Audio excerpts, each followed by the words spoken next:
नमस्कार, दीपजेस फाउंडेशन में आपका स्वागत है। और आज हम फंडामेंटल राइट मूल अधिकार के दूसरे पार्ट का प्रैक्टिस सेट सॉल्व करेंगे। और यह वीडियो आपके एनटीपीसी, यूपीपीसीएस, आरओ समीक्षा अधिकारी के लिए बहुत ही फायदेमंद होगा। तो चलते हैं हम लोग पहले क्वेश्चन। पहला क्वेश्चन हमारा है, उस रिट का नाम बताइए जिसके तहत अदालत किसी गिरफ्तारी का तरीका या आधार विधिक और संतोषजनक न होने पर गिरफ्तार व्यक्ति को उसके सामने पेश किए जाने या मुक्त किए जाने का आदेश देती है। ध्यान दीजिए कि आर्टिकल 32 के तहत 5 प्रकार के रिट सुप्रीम कोर्ट और आर्टिकल 226 के तहत 5 प्रकार का रिट जो है हाई कोर्ट जारी करती है। तो 5 प्रकार के रिट कौन सा है?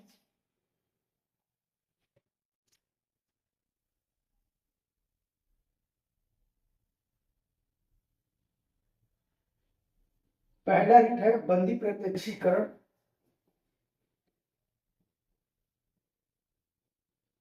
बंदी प्रत्यक्षीकरण।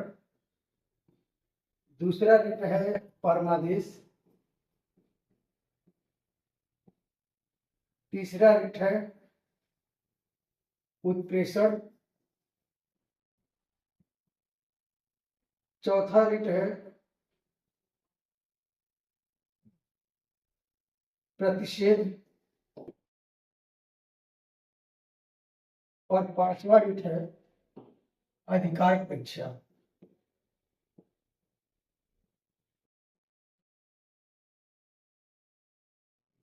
बंदी प्रत्यक्षीकरण एक ऐसा रिट है जिसको इंग्लिश में हेबस कॉर्पस कहते हैं।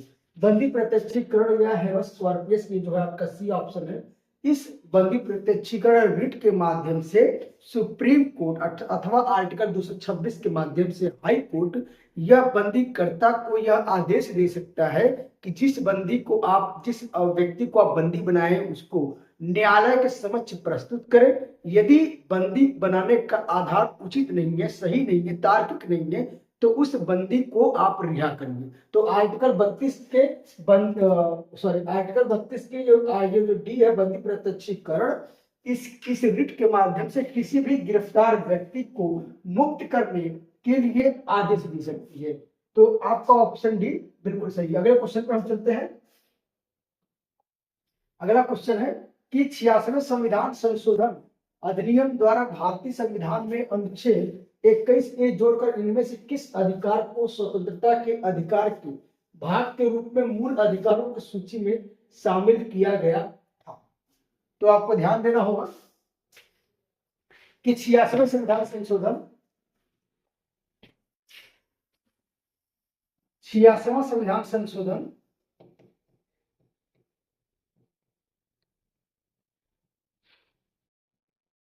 यह आपका आया है सन 2002 में।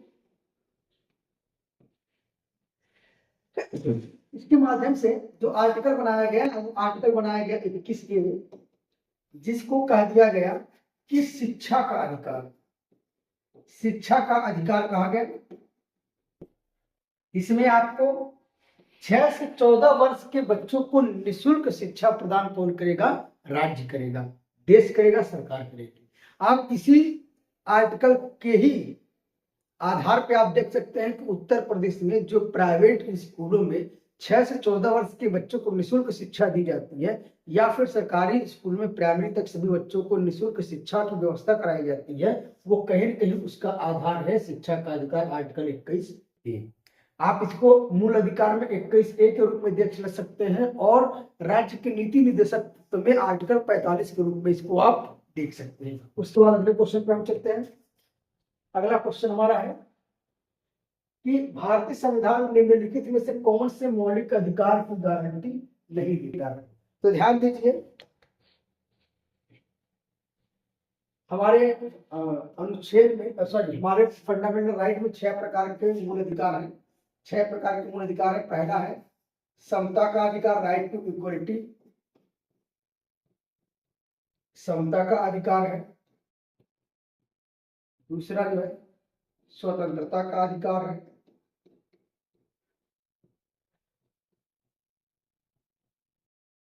स्वतंत्रता का अधिकार है। तीसरा जो है शोषण के विरुद्ध शोषण के विरुद्ध अधिकार है।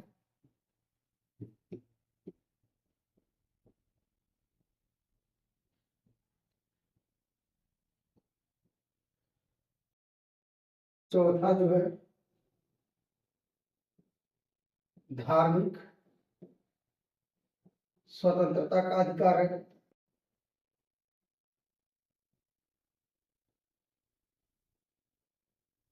पांचवा अल्पसंख्यक के सांस्कृतिक और शिक्षा का अधिकार है।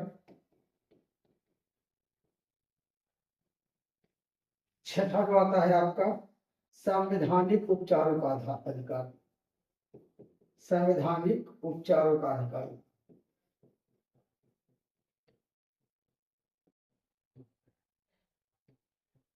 तो ध्यान दीजिए आप लोग, व्यवसाय का अधिकार आपको आर्टिकल 19 के अंतर्गत आता है स्वतंत्रता के अधिकार में। समानता का अधिकार आपका आता है आर्टिकल 14 से 18 के अधिकार में। धार्मिक स्वतंत्रता का अधिकार आता है आपका आर्टिकल 25 से 28 में। स्वाधीनता का अधिकार इसकी गारंटी आपको नहीं देता है, तो आपका ऑप्शन ए पूरी तरीके से सही है। उसके बाद हम अगले क्वेश्चन को चलते हैं। अगला क्वेश्चन हमारा है कि संविधान के किस अनुच्छेद के द्वारा, संविधान के अनुच्छेद 19 द्वारा प्रत्याभूत अधिकारों में से निम्नलिखित क्या नहीं है। यानी कि जो आर्टिकल 19 में सब जो लिखा गया है उसमें से इनमें से क्या है। तो वाक स्वतंत्रता और अभिव्यक्ति की स्वतंत्रता जिसको कहते हैं, और right to speech and expression, कोई भी वृत्ति करने की स्वतंत्रता, अपनी पसंद के धर्म का पालन करने का स्वतंत्रता, और संगमों के अथवा संघों को बनाने का स्वतंत्रता। तो आपको ये ध्यान देना होगा, आर्टिकल 19(1) के क में या 19(1) के ए में आपको कहा गया है वाक एवं स्वतंत्रता, वाक स्वतंत्रता एवं अभिव्यक्ति की स्वतंत्रता, कोई भी वृत्ति की स्वतंत्रता आपको दिया गया है आर्टिकल 19(1) के ई में, 19(1) के सी में दिया गया है असंगमों अथवा संघों को बनाने का अधिकार, अपने पसंद के धर्म पालन करने का अधिकार जो आपको दिया गया है, यह दिया गया है आपके आर्टिकल 25 में। तो आपका ऑप्शन जो है ऑप्शन सी बिल्कुल सही है। उसके बाद अगले क्वेश्चन पे हम आते हैं। अगला क्वेश्चन है कि शोषण के विरुद्ध अधिकार से संबंधित निम्नलिखित कथनों पर विचार कीजिए। तो पहला हम इसमें पढ़ते हैं पॉइंट, शोषण से मुक्ति के अधिकारों के अनुसार किसी को भी कम मेहनताना पर काम करने, बंधुआ मजदूरी के तौर पर काम करने को मजबूर नहीं किया जा सकता है। दूसरा क्या, संविधान के अनुसार 14 साल से कम उम्र के किसी बच्चे को किसी कारखाने या किसी अन्य खतरनाक व्यवसाय पर काम पर नहीं रखा जाएगा। तो आर्टिकल 23 से 24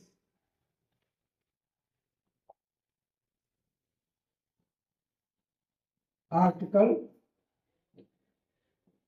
23 से 24 शोषण के विरुद्ध अधिकार देता है आपका,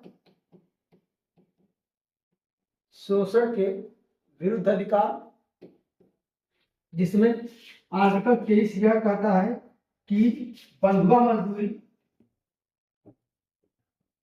मजदूरी, ठीक है, या फिर मानव का दुर्व्यापार या ह्यूमन ट्रैफिकिंग से कहते हैं दुर्व्यापार। जैसे कि मान लीजिए अक्सर लड़कियों को बेच दिया जाता है, बच्चों को बेच दिया जाता है, उनसे बेगारी कराई जाती है, तो वो आता है आर्टिकल 30 के अंतर्गत।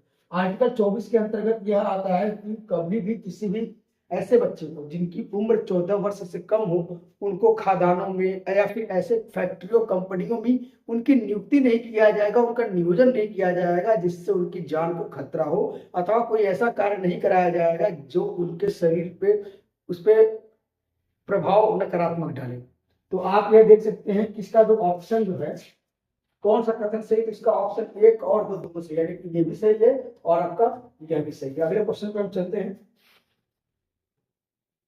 अगला क्वेश्चन है कि शोषण के खिलाफ अधिकार के संबंध में निम्नलिखित कथनों पर विचार कीजिए। तो इस पे हम देखते हैं, मनुष्य जाति के अवैध व्यापार का निषेध करता है। तो हमने आपको पहले ही बता दिया कि आर्टिकल 23 आपको यह कहता है कि ह्यूमन ट्रैफिकिंग यानी कि मानव का दुर्व्यापार नहीं होना चाहिए। किसी किस्म के बेगार या जबरन काम करवाने का निषेध करता है। तो यह भी बिल्कुल सही कि बंधुआ मजदूरी जैसे कॉन्सेप्ट को इसने खत्म किया है। बंधुआ मजदूरी पर रोक है, तो ये भी बात आपको सच है। बाल मजदूरी पर रोक है, तो आर्टिकल 24 में हमने आपको यही बताया था कि 14 वर्ष से कम बालक को कभी भी बाल मजदूरी की नहीं कराई जाएगी। और शिक्षा का अधिकार, ध्यान दीजिए आप लोग, शिक्षा का अधिकार जो आपका है वो आर्टिकल 21 के ए में है, जो 86वें संविधान संशोधन सन 2002 में लाया गया था शिक्षा का अधिकार, तो यह नहीं है। तो देखिए एक आपका सही है, दो सही है, तीन है, चार है। इसमें अगर हम ऑप्शन देखेंगे तो ये आपका जो है ये सही है, एक, दो, तीन, चार। उसके बाद अगला क्वेश्चन पे हम चलते हैं।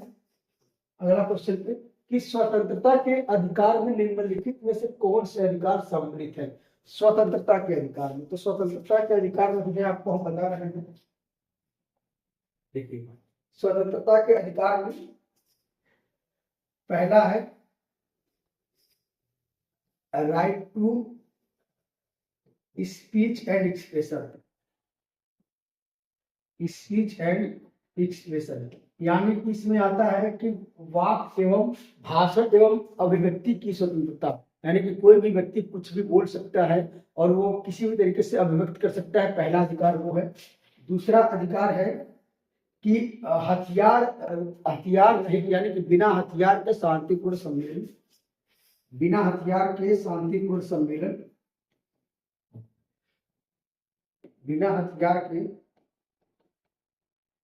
शांतिपूर्ण सम्मेलन, ठीक है। तीसरा क्या है? संगम या समिति बनाने का अधिकार, संगम या समिति बनाने का अधिकार है। चौथा जो है कहीं पे भी आचरण कर घूमने का अधिकार है, कहीं पे भी संचरण करने का अधिकार। पांचवा क्या है? कहीं भी जाने का अधिकार, सॉरी कहीं पे भी निवास करने का अधिकार है, यानी कि कहीं भी वो घर बनाकर रह सकते, निवास करने का अधिकार है। और छठवां जो है कोई भी वृत्ति या पेशा चुनने का अधिकार, कोई भी वृत्ति या पेशा चुनने का अधिकार, यानी कि कोई भी व्यवसाय वो कर सकते हैं, पेशा चुनने का अधिकार है। तो ध्यान दीजिए कि अभिव्यक्ति की स्वतंत्रता भी शामिल है, शांतिपूर्ण सम्मेलन का अधिकार भी शामिल है, देश में कहीं भी आने जाने व बसने का अधिकार है, कोई भी धंधा या पेशा चुनने का अधिकार है। तो उपयुक्त सभी डी इसमें आपका सही है। उसके बाद हम चलते हैं अगले क्वेश्चन पे। अगला क्वेश्चन हमारा है कि संवैधानिक उपचारों का अधिकार के संदर्भ में निम्नलिखित कथनों पर विचार कीजिए। डॉक्टर अंबेडकर ने इस अधिकार को संविधान के हृदय और आत्मा की संज्ञा दी है।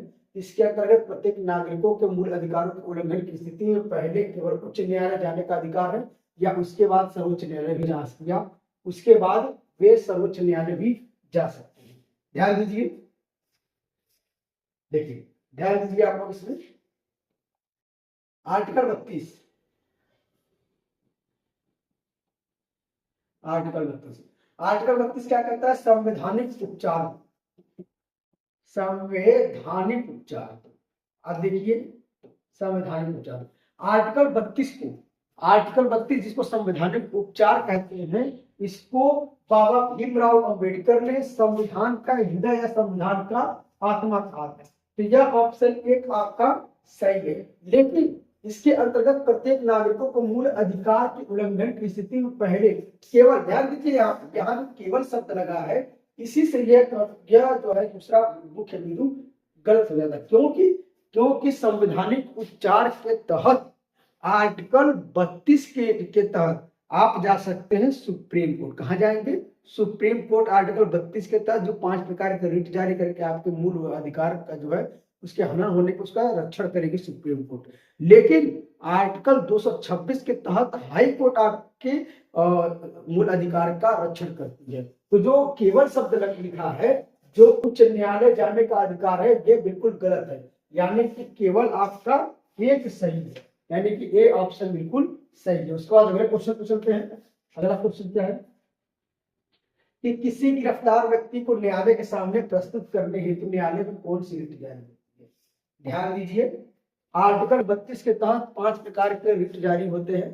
पहला जो है हेबस कॉर्पस, जिसको कहते हैं इंग्लिश में हेबस कॉर्पस, उसको बंदी प्रत्यक्षीकरण कहते हैं। दूसरा जो है परमादेश, तीसरा जो है प्रेशर, चौथा जो है प्रतिषेध और पांचवा है जो अधिकार परीक्षा। तो आपका जो ये 5 प्रकार का रिट है उसमें जो पहला रिट आता है बंदी प्रत्यक्षीकरण। इस बंदी प्रत्यक्षीकरण के माध्यम से जो है न्यायालय जो है बंदीकर्ता को यह आदेश दे सकती है कि जिस व्यक्ति को आपने बंदी बनाया है उस व्यक्ति को आप न्यायालय के समक्ष प्रस्तुत करें। अक्सर आप देखते हैं कि पुलिस थाने में चौकियों पे अक्सर गरीब और दबके व्यक्ति के जो कमजोर वर्ग के व्यक्ति होते हैं पुलिस मनमाने तरीके से उनको बैठा देती है। तो आर्टिकल 32 के यही रिट के माध्यम से ऐसे व्यक्तियों का बंदी प्रत्यक्षीकरण के माध्यम से न्यायालय उनको सामने नहीं रखते। तो ये आप सकते सही है। उसके बाद चलते हैं हम लोग, अगला क्वेश्चन हमारा है निम्नलिखित कथनों पर विचार कीजिए। न्यायालय ने संपत्ति के अधिकार को संविधान के मूल ढांचे का तत्व माना है और 44वें संविधान संशोधन अधिनियम 1970 में संपत्ति के अधिकार को मौलिक अधिकारों की सूची से निकालकर अनुच्छेद 301 के अंतर्गत सामान्य अधिकार बना दिया गया। उपरोक्त कथनों में से कौन सा कथन असत्य है? यहाँ पे असत्य की बात नहीं है, तो जरा ध्यान दीजिए, पहले आप समझिए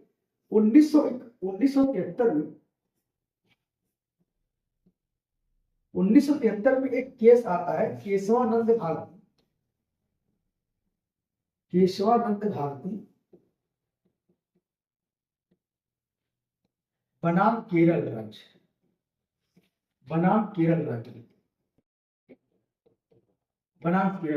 1973 के केशवानंद भारती बनाम केरल राज्य केस में निर्णय में सुप्रीम कोर्ट यह निर्णय देती है कि संविधान संशोधन करते समय संविधान के मूल ढांचे को प्रभावित नहीं कर सकते हैं।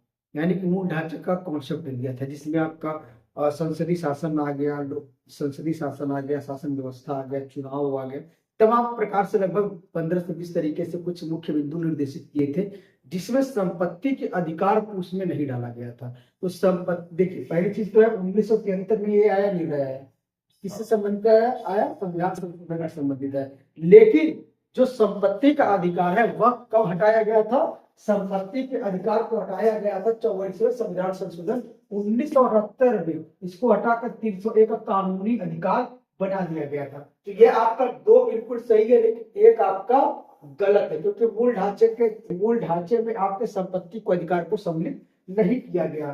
तो उपयुक्त कथनों में से कौन सा कथन असत्य है? तो केवल दो यानी बी ऑप्शन बिल्कुल असत्य। इसके बाद चलते हैं हम अगले क्वेश्चन पे। अगला क्वेश्चन पे चलते हैं कि अगला क्वेश्चन पे चलते हैं। ये आपका देखिए ऐसा होमवर्क है, आप कमेंट में अपना राय दें किसमें से कौन सा सही है। चलिए पहले पढ़ लेते हैं। भारतीय संविधान में मूल अधिकारों से संबंधित संवैधानिक उपबंध क्या है?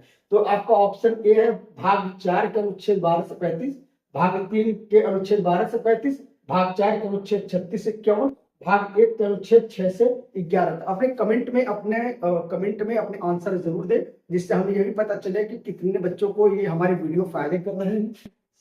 ठीक है, उसके बाद हमारा एक नया बैच लॉन्च हो रहा है यूपी पीसीएस का विथ एनसीईआरटी। एक नया बैच है जिसकी टाइमिंग रहेगी शाम 4 से 7, ये हमारा टाइमिंग रहेगा, और जिससे बिल्कुल जीरो से शुरुआत आप कर सकते हैं। यदि आप 12वीं पास हैं और आपका सपना है सिविल सर्विस में एक अच्छी नौकरी पाने का, तो आज ही आप ज्वाइन कर सकते हैं दीप जीएस फाउंडेशन, मोहल्ला सीताराम गौरसिंगर घाट, आजमगढ़ में। आपको यह वीडियो कैसा लगा कमेंट बॉक्स में अपनी राय दें, लाइक करें, शेयर करें, सब्सक्राइब करें। Thank you very much.